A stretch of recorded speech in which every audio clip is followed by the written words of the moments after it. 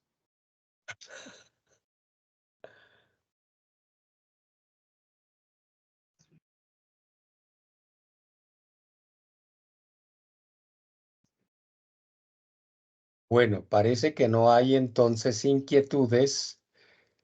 Por lo pronto, yo quería decirte, Alberto, con relación a tu exposición, que yo cuando oigo temas como estos acerca de la inclusión, me pregunto, nosotros habitualmente lo decimos, lo hablamos, lo confesamos, lo proclamamos como ahora, pero en la práctica, en nuestras iglesias, no incluimos. Ahora, no hago referencia a la exclusión explícita, sino al hecho de que, por ejemplo, si nosotros no tenemos en cuenta a los miembros de la comunidad de la iglesia para que ejerzan alguna actividad o liderazgo aprovechando sus dones, en esa medida los estamos excluyendo. Y por eso tenemos iglesias mayormente los domingos llenas de gente que van a calentar sillas. Es decir, nosotros somos excluyentes, nosotros no incluimos en la medida en que como pastores, como líderes, no estamos pendientes que aquel miembro de la iglesia que no tiene nada que hacer en la iglesia se termina yendo, creo yo. Sí, es que fíjate que yo creo que ahí hay una mala interpretación de los dones, porque creemos que los dones son esas capacidades que cada persona tiene para ejercer algo. Eso es verdad, pero no es todo. El don es la persona. El don es usted y soy yo. El don es ese hermanito que está allá, esa hermanita allá, ese ingeniero allá, otro allá. Ese es el don. Pero como hemos mal interpretado, de ahí que entonces suponemos que algunos tienen dones y otros no, cosa que es una aberración, diría yo.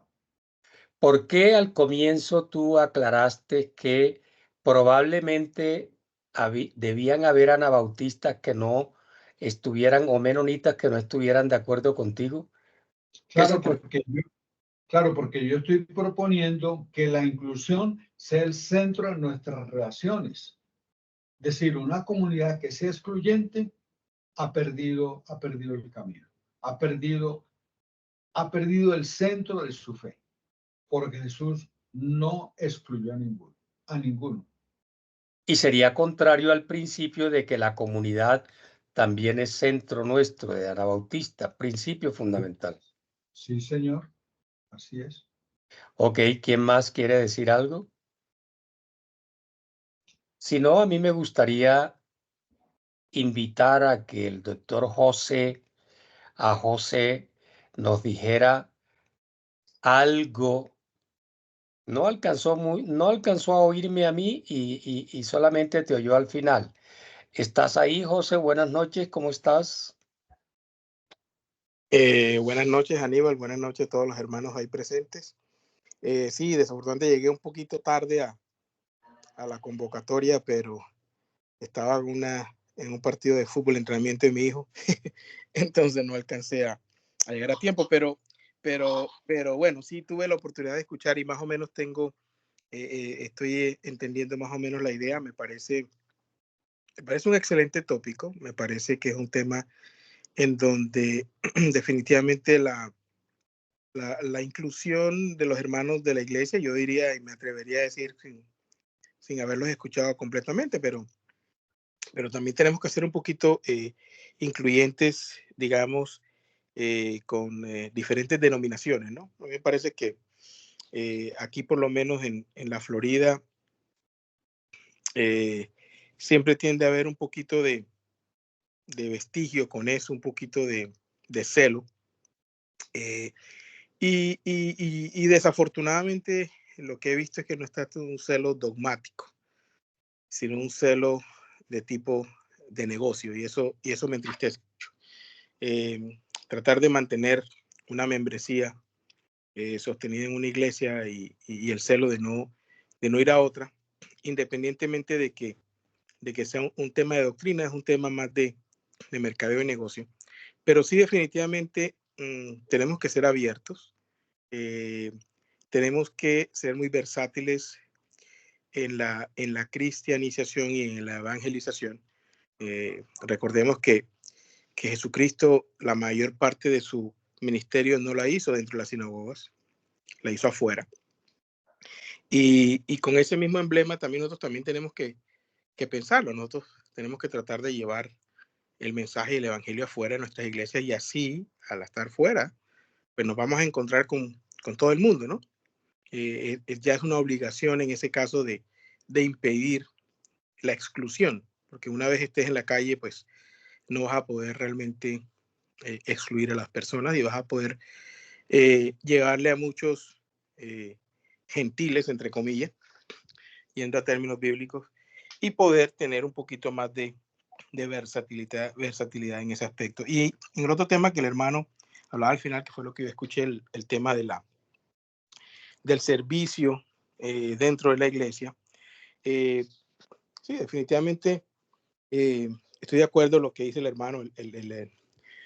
Los dones y frutos del Espíritu son de carácter individual, pero son utilizados a merced del Espíritu Santo. Es decir, si yo puedo tener la profesión mía ser X, pero si el Espíritu Santo quiere utilizar lo que yo sé de medicina, por lo menos en mi caso, no necesariamente para sanar, sino para ilustrar desde el punto de vista científico ciertas verdades espirituales, pues me va a utilizar para eso.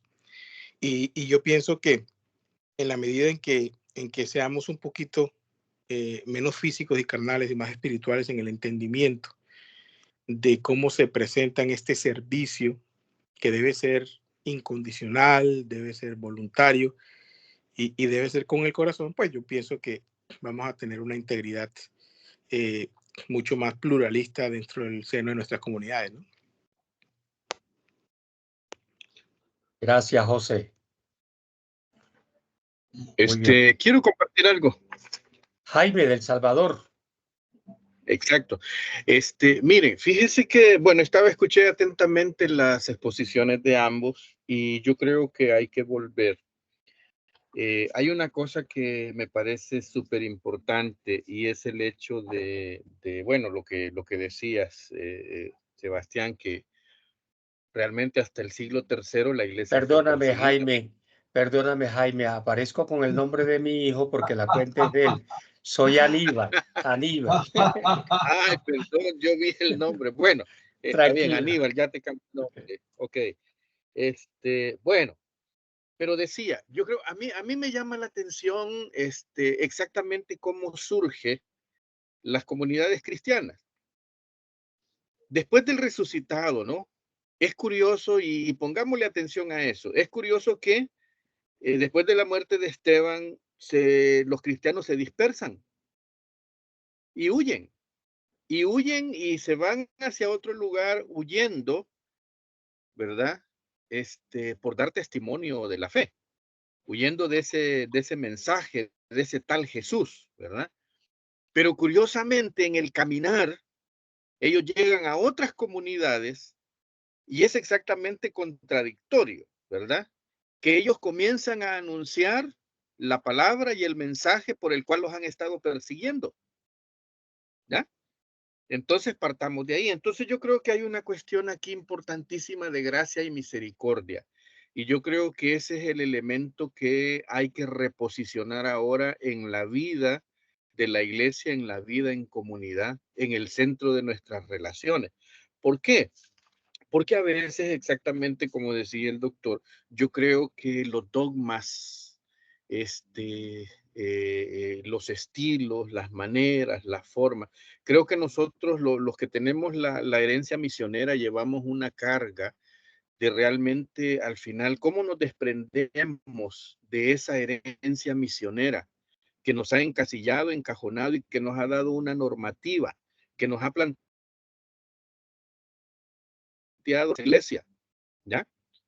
Entonces, y yo creo que, o sea, le hemos puesto más atención a esa forma que realmente a lo que el evangelio de Jesús y a lo que Jesús hace, ¿verdad? Entonces creo que eso por un lado, porque a veces la otra cuestión es, pues sí, somos hermanos con mis hermanos, ¿verdad? En la iglesia, en el día del domingo, el día que nos juntamos, somos hermanos, somos amigos y todos nos llevamos bien y todo, pero la vida no acontece solamente ese día. La vida del cristiano acontece todos los días, pero entre todos los días es que como los demás no cumplen, ni llenan los requisitos, ni forman parte de mi grupo, ni son parte de nuestra congregación, entonces automáticamente los dejamos fuera, los excluimos, porque son católicos, porque son adventistas, porque son asambleas de Dios, porque son moravos, porque son de otra denominación o de otro grupo. Y entonces nos concentramos estrictamente en nosotros. Y creo que eso nos genera limitantes, ¿verdad? Eso nos genera limitantes porque la pregunta es, incluso a veces llegamos a tener debates en la iglesia y a preguntarnos si esos grupos, si esta gente realmente también va a tener salvación. Y si Dios realmente se preocupa por ellos, ¿verdad? Ese es entonces un punto que hay que ponerle. Luego, yo creo que cuando hablamos de la inclusión como centro de nuestras relaciones, debemos entender que, bueno, en medio de la diversidad está la riqueza. A mí me sorprendía nosotros acá de este lado de Mesoamérica y bueno, estamos ahí con esto de la lucha de los pueblos originarios y acompañando y tratando de redescubrir dónde están las raíces, porque lastimosamente de esta parte de Mesoamérica toda la herencia ancestral fue borrada por los españoles, ¿ya? Y entonces hay que hacer todo un esfuerzo. Por lo menos del lado de Sudamérica está un poquito como hay algo más, o sea, hay cosas, digamos, como un poco más consolidadas. Pero curiosamente en esto escuchaba a unos académicos uruguayos, ¿ya? Hablar exactamente de reencontrarse con las raíces, ¿ya? Con los ancestros.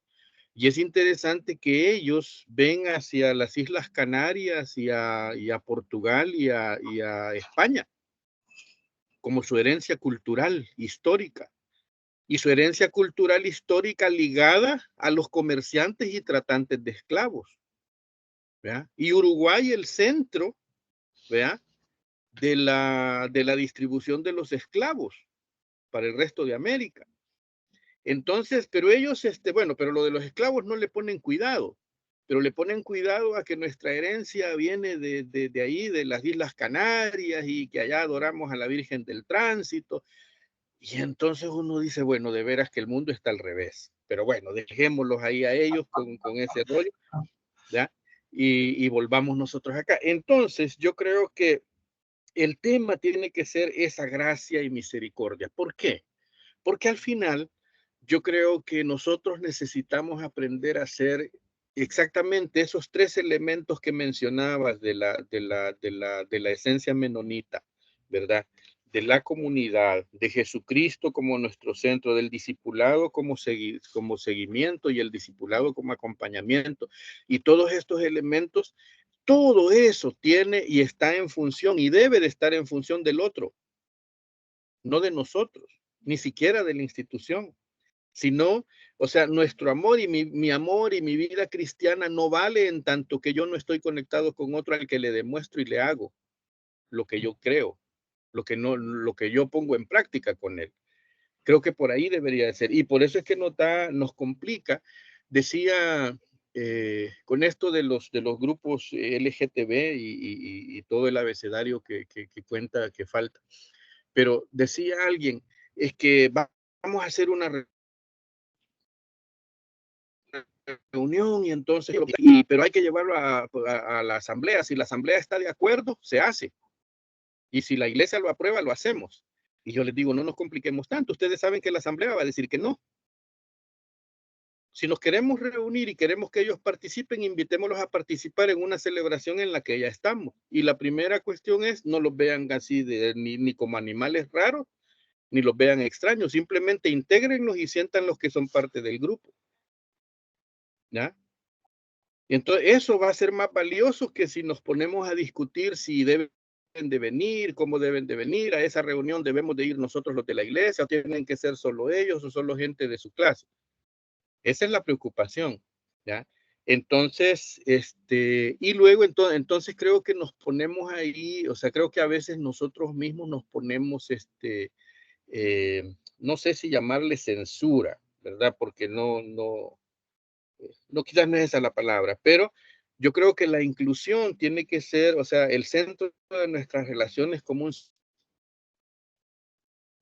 centro desde la fe, nosotros, o sea, ¿a qué nos invita Jesús? A tener apertura, a estar abiertos, a entender al otro, a recibir al otro, ¿verdad? Jesús recibe a cada gente. Y entonces yo creo que él de alguna manera, él espera que nosotros hagamos lo mismo. Entonces, tenemos una fundamentación desde la palabra, tenemos una experiencia desde la vida de la iglesia y tenemos una oportunidad brillante oro delante de nosotros, que es realmente poner en práctica lo que el Señor espera de cada uno de nosotros. Dejo hasta aquí mi comentario. Muchas gracias, Jaime. Bueno, yo quiero concluir mi intervención con esto. El pastor Jaime citó la palabra persecución. ¿Y por qué los perseguían? Por lo que vivían. ¿Qué vivían ellos?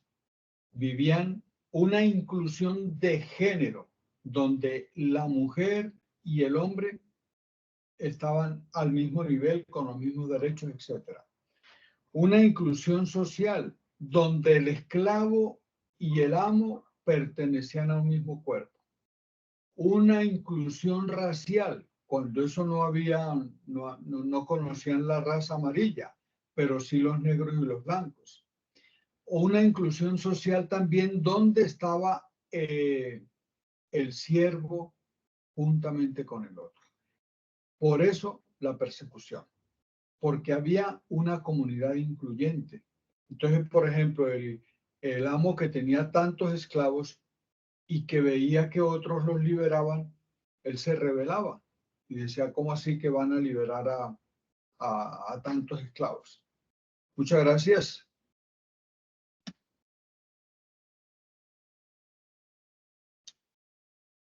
Está sin volumen, Aníbal.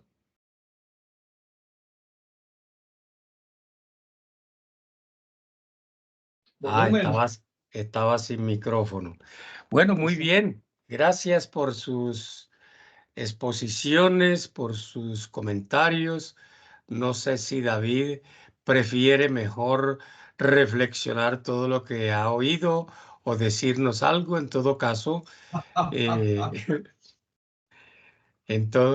tienes el micrófono cerrado, David. Mi inquietud es por qué se ríe Alberto. Sí. Yo No, sospecho que porque si abro la boca no me vuelven a invitar. Hombre, no, de hecho, estás invitado a ver si nos compartes. Y primero, pues nosotros pensamos en ese tema. Iglesia y poder, una mirada desde el anabautismo. ¿Cómo te sientes para compartirnos eso? ¿O piensas en otro tema? Sí, no, pues mira, la verdad es la siguiente. Y antes de pecar pido perdón, ¿sí? Que me parece que es una visión muy bonita del perdón. Me parece interesante que, si bien es cierto que hay elementos muy, muy claros y contundentes para siempre estar trabajando comunidades primitivas con relación al anabautismo, ¿sí? Con 13, 14 siglos de diferencia, a veces pareciera que no diferenciamos en el momento y entonces resultamos como apropiando cosas de un lado o del otro como si fueran del otro. Entonces me parece que eso vale la pena a veces como poder entenderlo y releerlo. Y una cosa que me llama mucho la atención, con todo respeto lo digo, es que mucha de nuestra discusión parece más bien una discusión desde la perspectiva evangélica que de la perspectiva anabautista. Y eso me llama mucho la atención. Lo digo porque, por ejemplo, en el caso Colombia, yo diría la mayoría de iglesias no son ni siquiera protestantes, de las iglesias llamadas anabautistas, son iglesias evangélicas e inclusive hay algunas neoevangélicas que en su porte, en su parte ritualística, en sus concepciones, bueno, ahí tiene hasta la bandera de Israel, pues. Entonces, nos habla de un neoevangelicismo que se metió con el sionismo cristiano, que se metió con una serie de cosas. Entonces, a mí por eso me fascinó cuando Alberto me dice que queremos reflexionar desde la perspectiva anabautista. Entonces, me parece muy, muy interesante, me parece muy válido. No le voy a decir porque yo sé que el tiempo ya se acabó, pero pues Alberto me ha dicho, mira a ver si dices algo. Yo esta tarde, hace un rato me senté y había hecho 2 cuadritos que quizás no habrá chance de compartirlos, pero trataba como de partir del punto de la Reforma Radical, o sea, de la Reforma del siglo XVI, lógico que a veces lo traslada uno al pensamiento de la Iglesia primitiva, pero me parece que el punto de quiebre para nosotros está básicamente ahí mismo en el siglo XVI. Y me parece que cuando hace unas, 80, 90, unos 4 décadas atrás en Colombia, hubo inclusive una gran consulta anabautista, no solo menonita, sino de las diferentes iglesias anabautistas, para ver si la iglesia decidía ser anabautista, o sea, retornar hacia la identidad anabautista, o si quería ir en el carro de una iglesia evangélica más. Curiosamente ganó esa segunda opción. Yo conozco la iglesia anabautista en Brasil, por ejemplo, la iglesia menonita, y es interesante, allá no solo es evangélica, es neoevangélica, o sea, neopentecostal en muchas de las presentaciones. Entonces, yo sí soy, o sea, un radical en que tenemos historia, tenemos identidad, tenemos un fondo que si desempolvamos algunas cosas tan básicas, tan sencillas, ahí hay una riqueza que transforma este momento. Y yo creo que lo transforma porque no hay otra opción. Soy muy convencido, con todo respeto lo digo, de que el mayor enemigo del Evangelio de Jesús ha sido el cristianismo. O sea, el cristianismo, surgido allá en el siglo IV, se constituye en el sueño que los judaizantes querían realizar. Y lo logran realmente. El judaísmo logra penetrar la esencia del Evangelio de Jesús y acabarla. Inclusive hasta con el canon bíblico, que es aprobado allá por Constantino, y que incluye textos que ni siquiera para los judíos eran sagrados y para nosotros sí nos los meten como sagrados. Porque para los judíos era solo la Torá y a nosotros nos meten todo el Antiguo Testamento. Cuando uno lee las cartas que escribían entre Séneca y Pablo, por ejemplo, en el siglo I, como ellos intercambian las cartas, uno descubre el tremendo poder que el judaísmo tenía en la corte romana y que se mantiene y que logra su clímax cuando logra que el cristianismo surja para destruir el evangelio. Eso para mí es muy claro. Entonces, claro, es de mucha discusión y todo, pero es, o sea, cuando uno mira las raíces históricas de los cristianismos, porque no siquiera hay un cristianismo, hay varios cristianismos, los cristianismos tienen en su esencia ese objetivo. Entonces, uno se pregunta, ¿cuál es el papel nuestro? ¿Quién tiene algo para decir? Y yo honestamente creo que si en las teologías, en las corrientes y en las prácticas de estos últimos siglos hubiera alguien que sí tiene algo que decir, son los anabautistas. Para mí eso es muy claro, muy contundente. Yo estoy en este momento en un medio que es presbiteriano y la verdad, mucho de nuestra práctica tiene que caer en el lado del anabautismo, porque no hay otra opción. O sea, Calvino no tiene nada que decir, aparte de lo que, no sé si ustedes leyeron el último libro de Emmanuel Todd, el gran pensador francés. Él escribe su último libro ahora en enero, yo no sé si ya estará publicado en español, que llama La caída de Occidente. Y él demuestra que Occidente llega a ser imperio por causa del protestantismo. Es el protestantismo el que lleva a Occidente a ser imperio, a tener la supremacía del mundo. Pero Todd muestra, y él es un demógrafo, entonces sus planteamientos son contundentes, él demuestra que cuando cayó el protestantismo, también cae Occidente. Y él habla de la caída de Occidente, que es el último libro que ha escrito. ¿Cuál era la carta que se jugó el protestantismo? La alfabetización, el conocimiento. Y cuando Occidente abandona el conocimiento, cae también su poder imperial, que es lo que estamos viendo. Entonces, me parece muy interesante porque en medio de eso surge, y entonces por el lado de Jesús y su evangelio, ¿qué? ¿Qué opción nos queda? Y yo veo que ahí está un espacio, un universo abierto, donde el anabautismo tiene suficientes raíces, suficiente historia, suficiente contenido para poder decir algo. Entonces, por eso, si me permiten, me gustaría seguir participando, sí, porque este es mi corazón realmente. A ver, David, muchas gracias. Yo te quiero decir dos cosas. Número Sí. uno, por favor, comprométete aquí con nosotros a que vas a estar en un tiempo, desde luego mucho más largo, expresando una de esas ideas que tienes para la discusión, porque estos son conversatorios Claro. anabautistas donde promovemos la discusión desde la diversidad. Sin embargo, yo rápidamente quiero decirte aquí un par de cositas. Número uno, comprendemos que una cosa es la iglesia primitiva de la que hay que echar mano, de la que hay que estar recordando, pero que por supuesto es totalmente diferente a lo que sucedió después y a lo que sucedió hoy.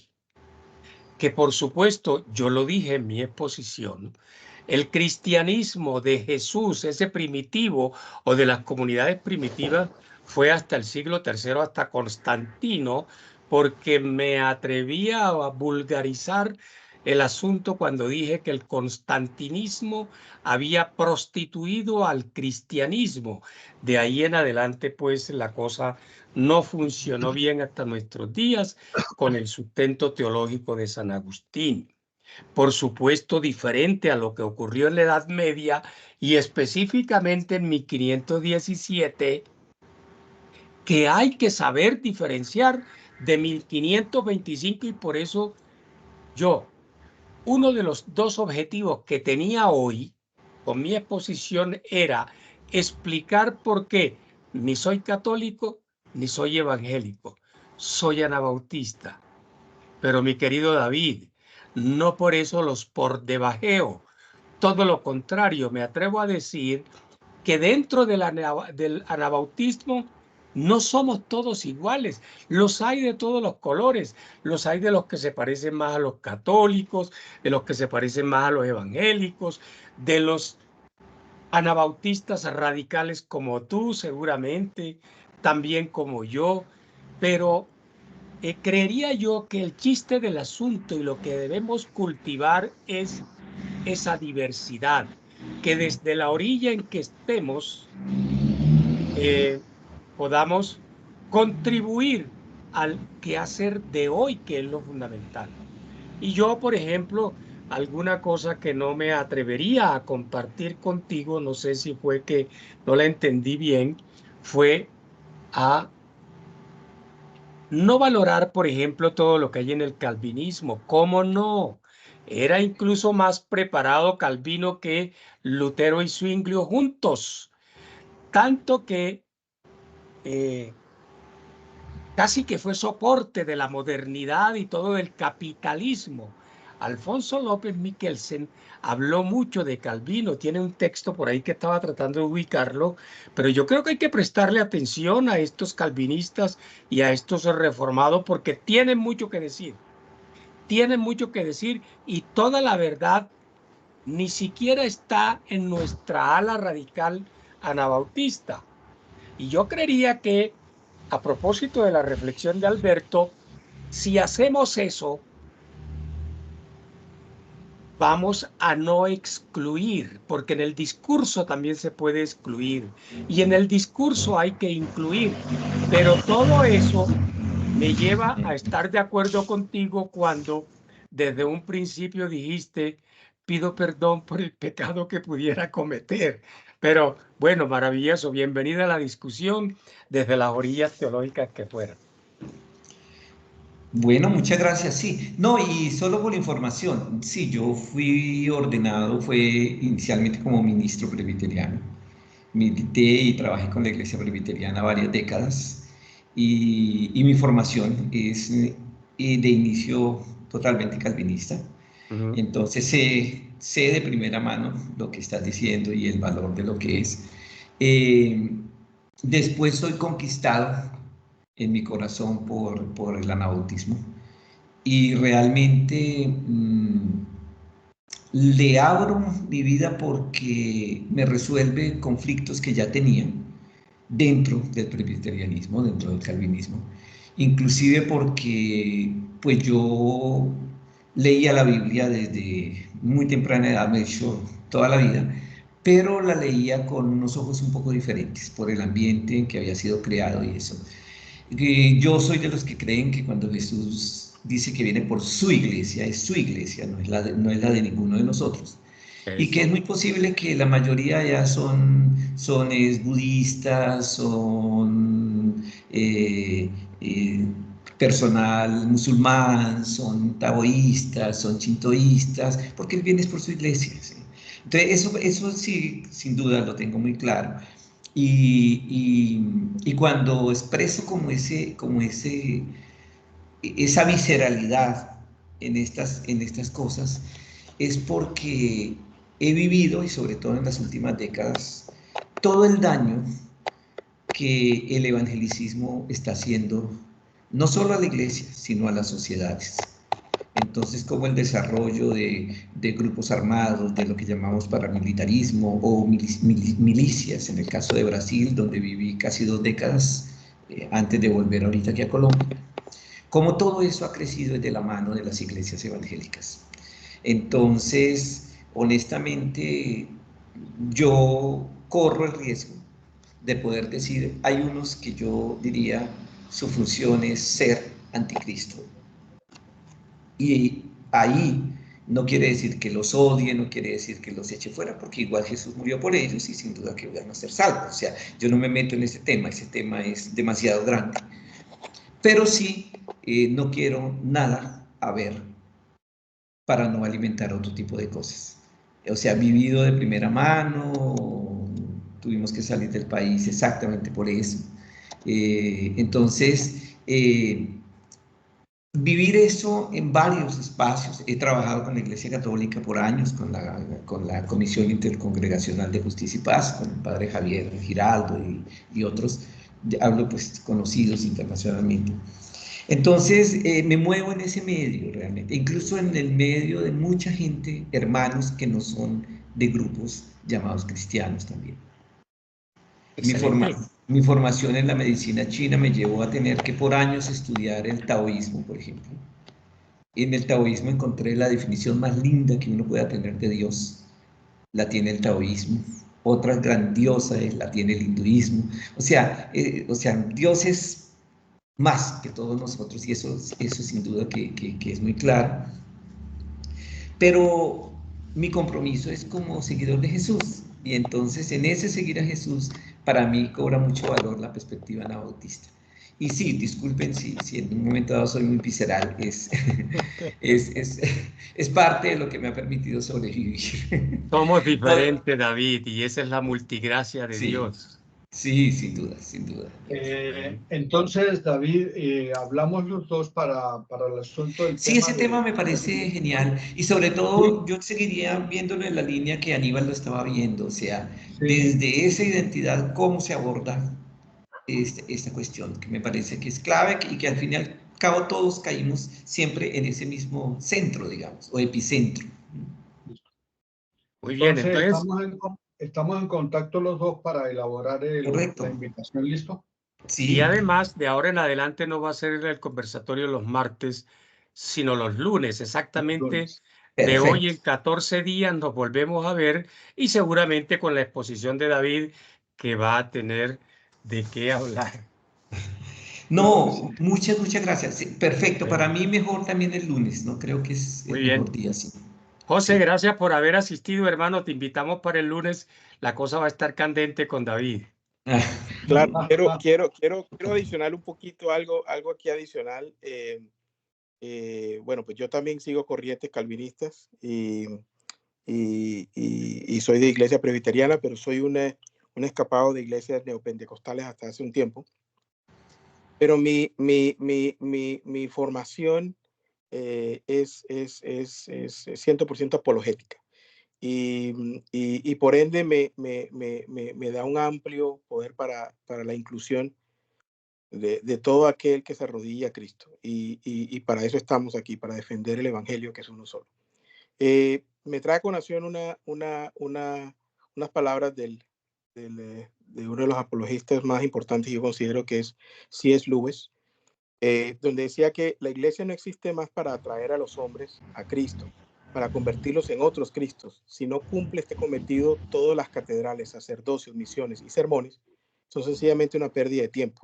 Y por esa razón Dios se hizo hombre para ese único fin. Y yo creo que eso es una de las banderas que todos los cristianos debemos siempre tener presentes. La inclusión de las denominaciones y las diferencias teológicas profundas, cuando se unen en una misma finalidad, y es llevar el evangelio puro de Cristo a las naciones, y no nos olvidamos de la primera y única función que tenemos, que es la gran comisión.